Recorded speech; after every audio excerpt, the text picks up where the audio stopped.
Hello, Conrad and Lucy and Caleb. What do you think of Papa's hat? This hat came all the way from Scotland, and your mom and dad gave it to me. And so I like it with this outfit, and it's a cold day today, so I thought I'd put it on and wear it for our Papa story.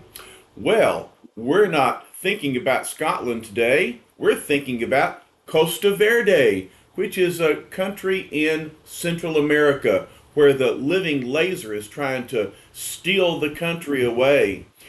He's using his amazing laser beams, and he's even invented a laser cannon. Oh my word. And he's captured the Wasp. He's kind of obsessed with her. But the other three Avengers, Goliath and Captain America and Hawkeye, they're flying down in their aero car and they're going to fight against him and foil his plans. So let's see what's going on.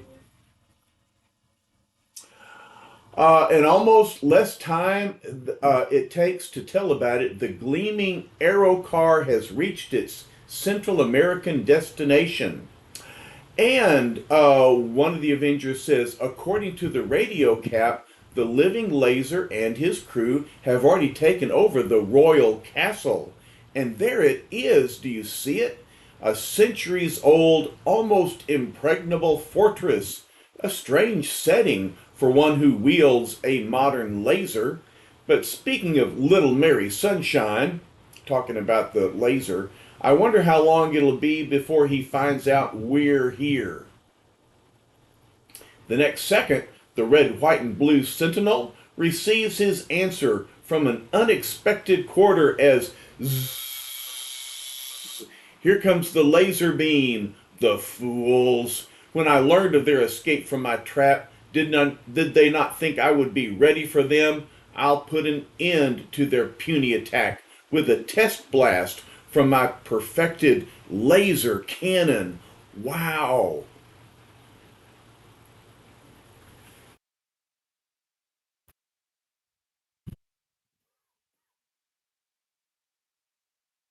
And high above, zzz, uh-oh, you got any more bright questions, Winghead? We're spinning out, Hawkeye. Goliath, get ready to hit. So that laser cannon knocked the arrow car out of the air. Splunch. All right, perfect splashdown, Cap. I wonder if the living laser knows that this baby doubles as a submarine. Cap answers, let's hope not, Hawkeye. We're going to be up against an entire rebel army, and we need all the breaks we can get. Cap thinks, I'm worried about Goliath. First, he disappeared for an hour after Jan was captured, and now he's so grimly silent. I hope he doesn't try anything rash when we run into the living laser. At that very moment, in the part of the ancient castle which has become his virtual throne room, the Master of Light receives a report from his coterie of underlings. And they say their ship struck with the force of a thunderbolt laser. Nothing could have survived. Nothing? What do you know of the might of the Avengers? Send down divers. I must be certain that they are gone forever. While a short distance away, a trio of titans are preparing to enlighten their foe in their own inimitable manner. And Hawkeye thinks that's one good thing about being an Avenger. Anyhow, you get plenty of exercise. I'm just glad we aren't fighting some creep who conquered the South Pole. So that would be very cold, wouldn't it? And Cap thinks, luckily the arrow car fell in water deep enough that it can't be seen from the surface. And so all three of them are swimming up from the water. Then, brief seconds after the waterlogged warriors have scrambled ashore, they see the soldiers saying, hurry, we must be certain that there are no survivors of the crash. The living laser commands it. Goliath says, keep back, out of sight. We don't want these clowns to know we're alive. Not just yet. Anyway, says Cap, it's the laser we want. And then he thinks, I can't stop wondering what Goliath was up to during those few hours he was missing. Nuts, whispers Hawkeye, just when I was getting set to lower the boom on them with a blast arrow. Don't worry, whispers Cap. You'll get your chance. Oh well, thinks Hawkeye. I guess I ought to look at the bright side. Now that the Rover boys have passed by, we can give up the whispering bit.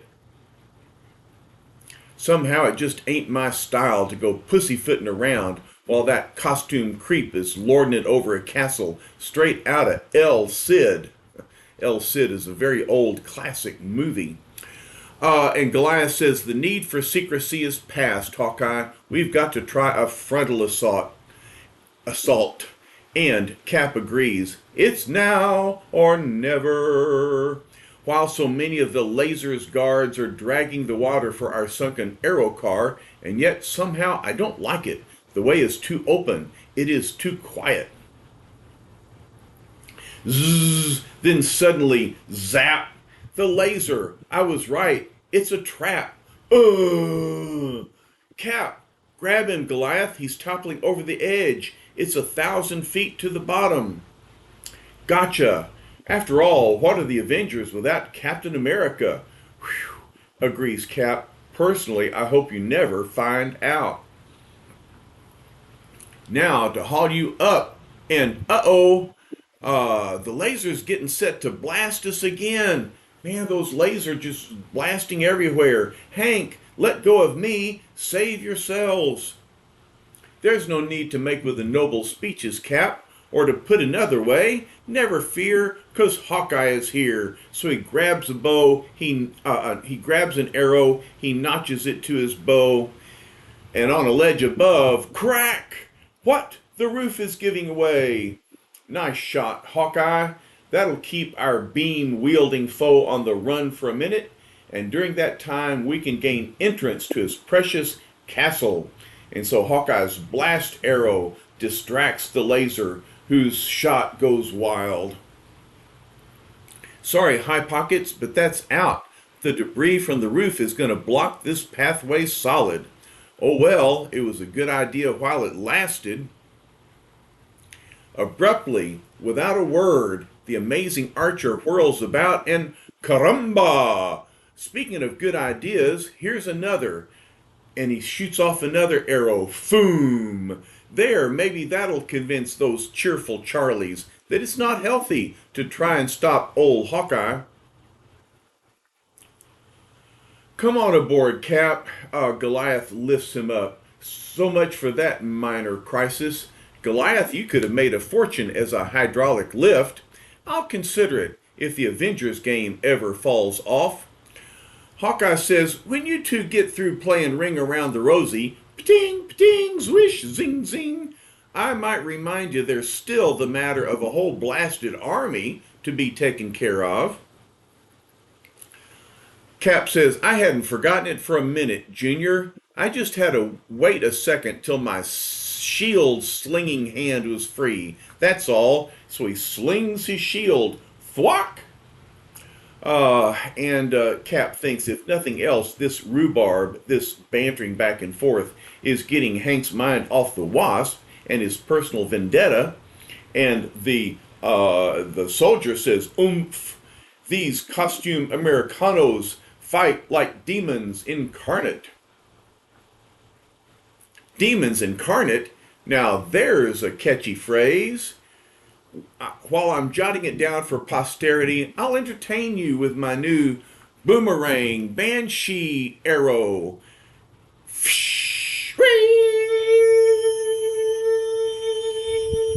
And Hawkeye shoots off an arrow that goes round and round, playing an alarm like a siren. That sound, like 1,000 sirens screaming inside my brain. Then, turning in the direction of the mightiest of the Avengers, Captain America beholds Goliath at his pounding, power-packed best. Good work, Goliath, in tossing them around so fast you're keeping the gunmen off balance.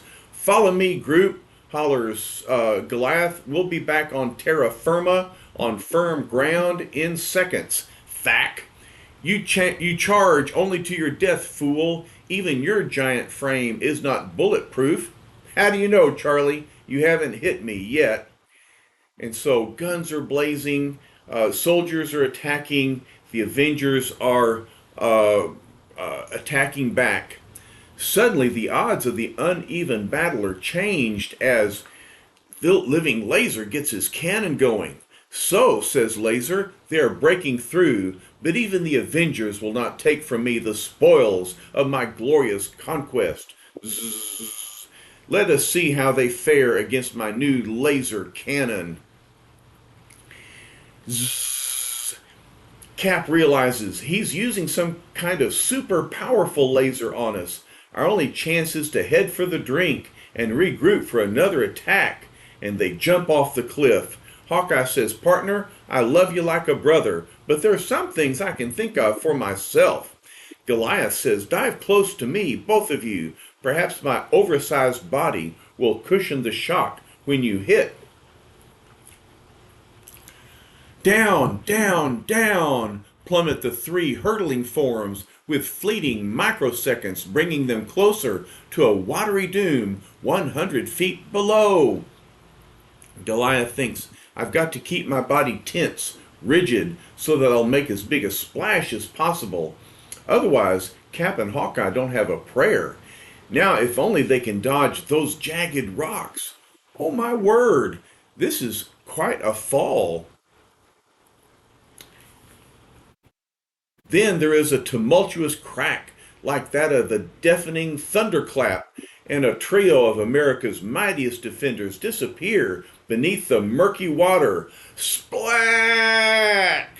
And then... Cease firing. You need waste no more bullets on dead men. But I am sure that I saw something moving in the swirling rapids. Bah! You're a fool, Manuel. Nothing that lives could have survived such a fall. Not even the powerful Avengers. Now come, when the news of our great victory is spread abroad, no one will dare challenge the regime that destroyed three such awesome enemies. Thus, a short time later, a gloating living laser addresses his reluctant guest. Your overrated friends have been disposed of, my dear. And so there is no longer anyone to come between us. No, answers Wasp. I don't believe it. I won't believe it. Then she thinks, why? Why is he doing this insane thing for love of someone he had never seen until yesterday? She asks, who are you? I don't even know your name. My name? My name is Arthur Parks. And she remembers Arthur Parks. He's the man who was once in love with Lucy Barton. But in some nutty way, he psychologically transferred his affections for her to me. Then my only chance to help Hank and others is to humor him. Arthur, if you really love me, you'll let me go so I can try to rescue the Avengers.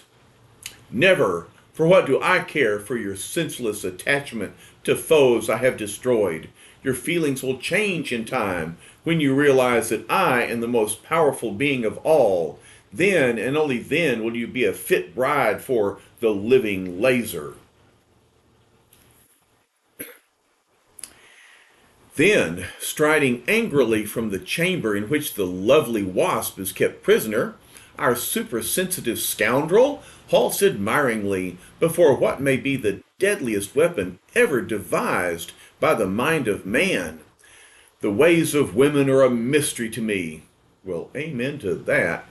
But not so my newly developed laser cannon. Her I invented, constructed with my own hands. I and I alone understand her intricate mechanisms, her senses' staggering power, and with her I have conquered a nation in less than the span of a single day. Nor shall I ever relinquish my newfound throne. That fool Valdez. Does he actually believe that I shall be satisfied with mere money? I, who have become a king. The next second, the man named Valdez enters abruptly.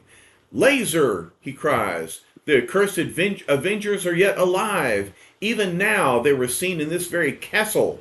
What? Asks Laser. How could they have survived my last attack? But no matter. Had they as many lives as cats, my lethal beams would eventually destroy them. Alert all forces. The Avengers must be found. Is that all you're worried about, Bright Eyes? In that case, I'll save you some eye strain by attacking right now. The one called Hawkeye, hollers the Laser, then he shall die first.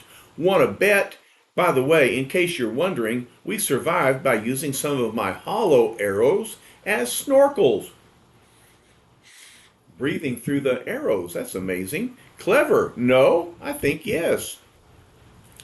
Uh-oh, when am I going to learn to keep my big yap shut? That is a really good question. While I was gabbing, he aimed a bolt at the ledge I'm standing on. Zzz, brack. And so Hawkeye lost his advantage. I'm toppling back into the courtyard. Nothing to do but ride with the fall and hope for another crack at the Laser. Look, the masked bowman falls. Get him. Thinks Hawkeye. This is a real mob scene. Looks like I've had it, but at least Cap and Goliath still have a chance. Meanwhile, let's sneak a look at just how our other avenging buddies are faring. And we see a shield spinning, splang. And it's funny, as soon as I started tossing my shield around, says Cap, these fellas suddenly became the shy, retiring type. Now, if only my luck holds out till we can get to the living Laser and the Wasp. Splang! Kathack! Spins the shield. Your good fortune has just come to an end, Captain America. Baka baka bak. For without your shield, you are merely a man against many men. He's aiming at my shield so that he won't hit any of his countrymen. If I can just... No, I was too slow. His shots knocked it out of my reach. Crang! Still bereft of all but his physical stamina and dauntless courage, Captain America battles on, but whack! Good work, Juan. You struck the dog from behind. I'm blacking out. Looks like we fought the good fight, but we lost. But what of the third member of the hard-pressed trio, the towering Goliath? He says, I made it. The main part of the castle must be just ahead. If the living Laser is there, I'm going to do a little plain and fancy score settling. And so the mighty Goliath has knocked out many of the soldiers. That's strange. Nothing here except an arsenal of our opponent's weapons. And what weapons? If he decided to go straight, he could probably make a mint working for Tony Stark. Then, as the 10-foot Avenger enters the throne room, the Wasp sees him and says, Hank, thank goodness you're alive. The living Laser is a madman. You're telling me, answers Hank, but at least you're safe, and that's all that... Look out! Behind you, hollers the Wasp. The Laser, he's about to fire at you. However, before the mighty Goliath can defend himself, zzz, ha, says Laser. So at last I have my revenge for my earlier defeat at your hands. No, no, he killed him before my very eyes, and he went to his death because of me. Oh, grieves the Wasp. Save your tears, my love, for the moment, says the Laser. Surely you must realize that one of my vast intellect could design a light beam which would merely stun its victim. Then Hank isn't, hopes the Wasp. No, but that matters little, for soon he shall die. I simply wish to dispose of him and his fellow Avengers together. Guards, says the laser, take the three of them to the tower, there to await my pleasure. The next minute, the gargantuan Avenger is lifted by half a dozen straining rebels. In my mind, gloats the laser, I always knew I might have to face the power of Goliath, and so I have readied chains which even his colossal strength cannot shatter. Thus, a short time later, three fettered forms regain consciousness in a tower dating back 4 centuries. And Cap thinks, I know Hank and Hawkeye are elsewhere in this tower, but the laser has separated us, leaving us each to his own devices. And so we have Captain America strung up, Hawkeye is limp on the floor, and here's Goliath sitting on the floor of his cell. Ugh, he groans. The effect of that stun beam is finally wearing off. For all the good it'll do me, he didn't exactly pick up these chains at army surplus. I can't break them, and time is running out, which means I've got to take a life and death gamble. What kind of gamble is Goliath going to attempt? Before we left the States, I bathed myself in the rays of an experimental molecular space transformer. If it worked, I should now be able to reduce my size again. Well, let's see. But if it fails, I've been warned that it might prove fatal. Yet I've no choice. I must try it. I must. Then, after several moments of intense concentration, look, he shrinks. I did it with willpower alone. I must keep shrinking till I'm the size of Ant-Man. And so he shrinks out of those chains. They were designed to hold a large Goliath, but now that he's Ant-Man, he can walk away free. Moments later, I made it, and now to find the other Avengers. And first he finds the Wasp. Hank, it isn't possible. She sees that he has shrunk. He responds, listen, no time to explain. Where are Cap and Hawkeye? They're in the tower. The laser intends to blast it with his gigantic cannon.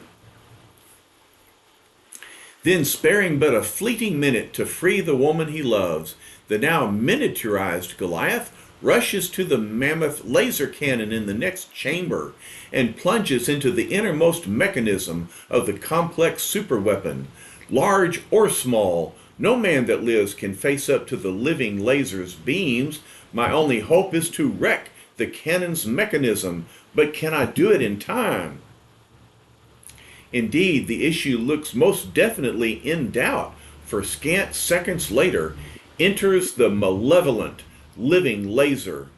Now, he says, at last I shall prove to the Wasp the utter folly of her love for the vanquished Avengers. For when she beholds me destroying them before her very eyes, she will know that it is the laser who wields power supreme. And before an assemblage consisting of his avaricious employers, that means greedy, and their victorious rebel captains, the living laser prepares his momentous demonstration. Watch and marvel. Never again shall your eyes behold such sense-staggering force. For when the tower is but a heap of rubble, he thinks to himself, when the tower is but a heap of rubble, I shall turn my laser cannon against them. So he's going to betray his own allies. The Wasp flies around, but she thinks, I'm not equipped with my Wasp sting, but I must stop him from destroying Cap and Hawkeye somehow.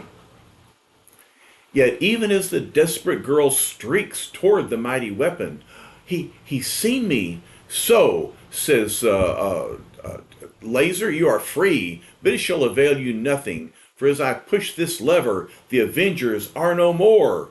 Click. However, one split microsecond later, zack!